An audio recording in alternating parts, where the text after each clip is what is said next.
Hello friends, welcome back to my YouTube channel. तो friends, आप देख रहे हैं दो दिल एक जान। तो फ्रेंड्स, आप आगे देखेंगे कि अंतरा नाइक सदन से जब निकलती है और वो रघु के बारे में सोचती है कि कैसे वो दोनों लोग एक हुए, दोनों लोग करीब आए, और वो रोती है बहुत सोच सोच के, क्योंकि अंतरा अभी भी रघु के बारे में ही सोच रही है। और रघु और वो जब दोनों लोग साथ में थे, उन पलों को वो याद करती है, कैसे वो दोनों करीब आए। और अंतरा रोते रोते अपने घर पर पहुंचती है और अपने घर पे दरवाजे के पास पहुंचकर रोने लगती है और बहुत रोती है। और फिर वो दरवाजे के बाहर ही खड़े होकर रोने लगती है और वो अंदर भी नहीं जाती। इतने में अंदर से आपा निकलती हैं। नूर आपा देखती है कि अंतरा बाहर बैठी है, तो अंतरा को वो गले लगा लेती है। वो कहती है कि तू कहाँ चली गई थी? कल रात से हम तुम्हें ढूंढ ढूंढ के परेशान हो रहे हैं, तू कहाँ चली गई थी? इतने में नूर आपा की नज़र अंतरा के सिंदूर पर पड़ती है। वो कहती है कि तूने रघु से शादी कर ली, तूने माफ़ कर दिया उसे। तो अंतरा कहती है कि नहीं, ये तो रघु के लिए मैंने सज़ा तय की है, रघु को मैंने सज़ा दी है। तो फिर वो पूछती है, फिर ये सिंदूर ये किसके नाम का है? इधर आप देखेंगे रसिका दया माई से कहती है कि देखो, उस कश्मीरी छुरी ने तो रघुनाथ से मंडप में मना कर दिया शादी के लिए, और देखो तो उसकी हिम्मत, फिर नाइक सदन के ही दूसरे बेटे से शादी भी कर ली। उसने ही फंसाया है हमारे साहेब को, वरना हमारे साहेब ऐसे नहीं हैं। मनोहर भाऊ भी कहते हैं, हाँ वो लड़की बहुत चालू है, वो नाइक सदन पर अपना अधिकार बनाना चाहती है, इसीलिए। तो दयामाई सोचने लगती हैं। इधर अंतरा बहुत रो रही होती है। तो जब नूर आपा उससे पूछती है ये सिंदूर कैसा, ये किसके नाम का है, तो वो बता देती है कि ये सिंदूर साहिब के नाम का है। और फिर नूर आपा कहती हैं कि साहिब, तूने ऐसा क्यों किया बेटा? तुझे ये नहीं करना चाहिए था।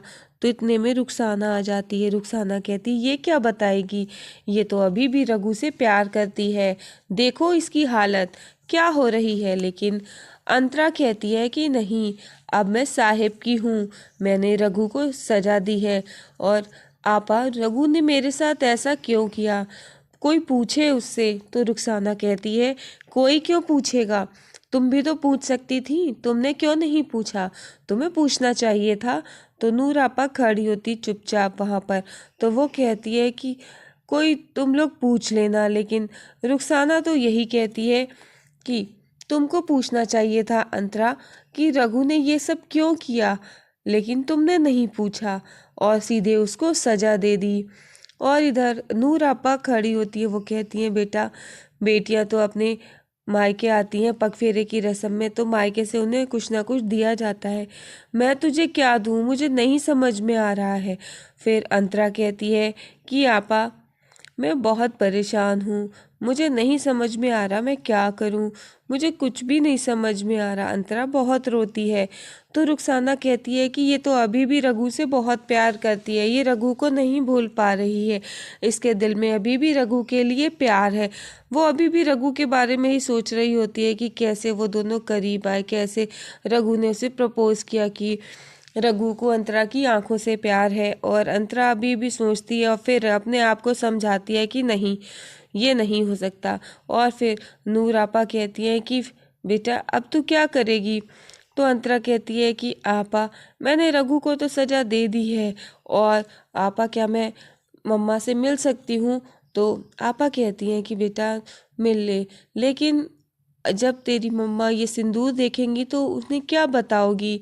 तो फिर अंतरा सोच में पड़ जाती है। तो आपा कहती है कि तू मेरी बात मान, तू अभी थोड़े दिन अपनी मम्मा से मत मिल, थोड़े दिन के बाद मिलना। तो फिर वो कहती है कि ठीक है आपा, जैसा आप कह रही हैं मैं वैसा ही करूँगी, मैं मम्मा से थोड़े दिन के बाद ही मिल लूँगी। और फिर आपा ये सोच के परेशान हो जाती है, अब मैं क्या करूँ, तुझे मैं क्या दूँ, तू अपने घर आई और अब जा रही है। और तो अंतरा कहती है कि आपा, मैं अब अपने घर जा रही हूँ, अपने घर। और फिर आपा वहीं पर खड़ी परेशान होती हैं कि लड़कियां पग फेरे के लिए आती हैं, यही सोच सोच के परेशान होती हैं कि जब पग फेरे पे आती हैं तो उनके मायके से उन्हें कुछ ना कुछ तोहफे दिए जाते हैं। मैं तुझे क्या दूं? और इतने में अंतरा कहती है अच्छा आपा मैं चलती हूँ। वो जा रही होती, मचमच रोकता है। मचमच कहता है एड़ी ये तूने क्या किया? तूने तो मुझसे वादा किया था कि तू भाई का ख्याल रखेगी। इतने में वो कुछ बोल पाती तो वो देखती है नाइक सदन से उसका सामान फेंका जा रहा है।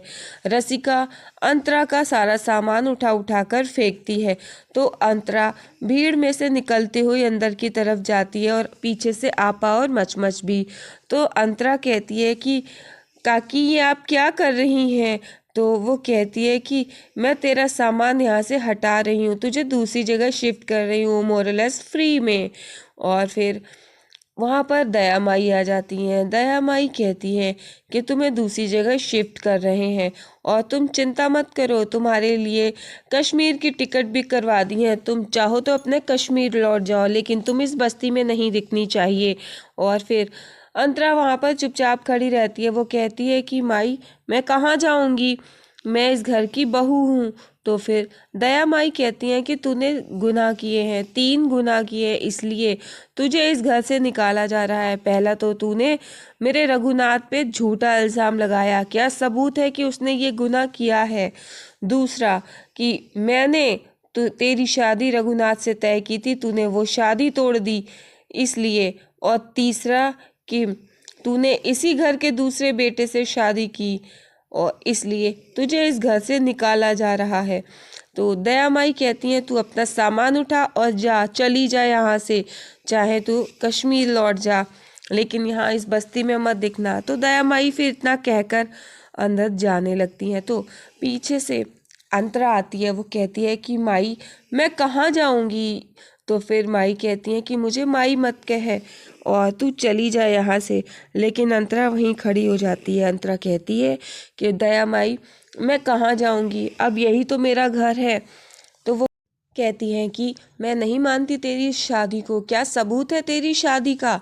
सबूत दिखा मुझे पहले। तो फिर वो मुस्कुराने लगती है क्योंकि अंतरा की शादी का कोई सबूत नहीं होता। और रुखसाना यहाँ दूर खड़ी सुन रही होती। इतने में पीछे से रघु आता है और रघु जब आ जाता है तो अंतरा के पीछे ही खड़ा हो जाता है। दया माई कहती हैं कि मैं नहीं मानती इस शादी को, तू चली जा यहाँ से। और दया माई इतना कहकर वो वहीं खड़ी रहती है। अंतरा तो दया माई उसे धक्का देने जा रही होती हैं, लेकिन रघु माई को इशारा कर देता है कि नहीं माई नहीं, उसको मत निकालो। दया माई रघु का इशारा देखकर चुप हो जाती है, कुछ नहीं कहती। वो कहती है मैंने तेरी कश्मीर की टिकट करा दी है, तू चली जा यहाँ से। लेकिन इतने में रघु वहीं पर खड़ा होता है। रघु कुछ नहीं बोलता, चुप खड़ा रहता है। दया माई अभी भी रघु की तरफ देख रही होती है। रघु का इशारा पाकर जैसा कि रघु चाहता है बिल्कुल वैसा ही करती हैं दया माई। और अंतरा ये सोचती है कि अब मैं कहाँ जाऊँगी। माई कहती हैं तू कश्मीर जा। और फिर अंतरा सोच में पड़ जाती है कि अब वो क्या करेगी। लेकिन वहाँ पर आपा भी खड़ी होती हैं और दया माई ये कहकर बड़ी खुश होती है मन ही मन। लेकिन इतने में वहाँ पर सत्या आ जाता है। सत्या कहता है वो कहीं नहीं जाएगी, आपको सबूत चाहिए शादी का, मैं हूँ सबूत। और फिर सत्या दया माई के सामने आकर खड़ा हो जाता है। वो कहता है अरे मैंने तो सोचा कि आप अपनी बहू के गृह प्रवेश के लिए खड़ी हैं, लेकिन मुझे तो यहाँ पर ना पूजा की थाल दिख रही है, ना फूल वाले दिख रहे हैं, ना ढोल ताशे दिख रहे हैं, मुझे कुछ नहीं दिखाई दे रहा, कहाँ है ये सब? और आप क्या ऐसे अपनी बहू का स्वागत करेंगी? तो दया माई चुप रहती है। और फिर सत्या कहता है कि आपको सबूत चाहिए शादी का, मैं हूँ सबूत। और मैंने अंतरा के साथ फेरे लिए हैं अग्नि को साक्षी मानकर, और मैंने ही अंतरा की मांग में सिंदूर भरा है। ये सब सुन के रघु और परेशान हो जाता है, उसका और हालत उसकी खराब हो जाती है। लेकिन सत्या सारी बातें बता देता। वो कहता है कि माई अब जाओ जल्दी से और अंतरा के गृह प्रवेश की तैयारी करो। और फिर माई वहाँ पर खड़ी होती है। माई रसिका को इशारा कर देती है और फिर रसिका वहाँ से जाती है। इधर सत्या कहता है कि माई वो कहाँ, उसका मतलब है मैं भी चला जाऊँ उसके साथ, अगर अंतरा जाएगी तो मैं भी चला जाऊँगा, मैं भी इस घर में नहीं रहूँगा। और फिर वो माई से कहता है कि गृह प्रवेश करवाइए। और फिर दया माई अंतरा के गृह प्रवेश के लिए राजी हो जाती है। और इतने में दया माई वहाँ पर रसिका से कलश रखवाती है। तो फिर वहाँ पर सत्या अपना हाथ पकड़ लेता है अंतरा का और फिर वो रघु देखता है अंतरा और सत्या को, उसको बहुत बुरा लगता है। लेकिन दयामाई चुप रहती है, कुछ नहीं बोलती। वो ये कहता है कि मैंने अंतरा का हाथ पकड़ा है, अब मैं उसका हाथ कभी नहीं छोड़ूंगा। और फिर वो अंतरा की तरफ देखता है और अंतरा वहाँ पर चुपचाप खड़ी रहती है। दयामाई सोच में पड़ जाती है कि अब क्या करूं, लेकिन सत्या कहता है गृह प्रवेश के लिए, तो दयामाई गृह प्रवेश की तैयारी के लिए इशारा कर देती हैं और वहाँ पर रसिका गृह प्रवेश की तैयारी करती है। सत्या कहता है बस्ती वालों से आप लोगों को कुछ पूछना है तो बताइए, पूछ लीजिए, लेकिन कोई कुछ नहीं बोलता। फिर सत्या कहता है कि माई करिए गृह प्रवेश, और फिर वो गृह प्रवेश की तैयारी हो जाती है और फिर दयामाई वहीं पर चुपचाप खड़ी रहती है। रसिका अंदर पूजा की थाली लेने जाती है और वहाँ पर अंतरा और सत्या दोनों लोग खड़े रहते हैं। दयामाई एकदम चुप हो जाती हैं, कुछ भी नहीं बोलती हैं, एक शब्द भी नहीं बोलती हैं।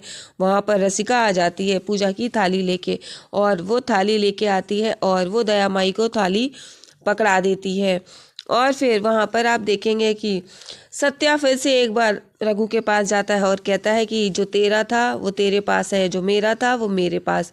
और फिर कलश रख जाता है, रसिका कलश रख देती है और दयामाई को पूजा की थाली दे दी जाती है। दयामाई पूजा की थाली रसिका के हाथ से ले लेती है और अंतरा और सत्या की दोनों की आरती उतारती है। पहले दोनों का टीका करती है, और पहले अंतरा का फिर सत्या का, और फिर उसके बाद दोनों का टीका करने के बाद दयामाई उनकी आरती उतारती है।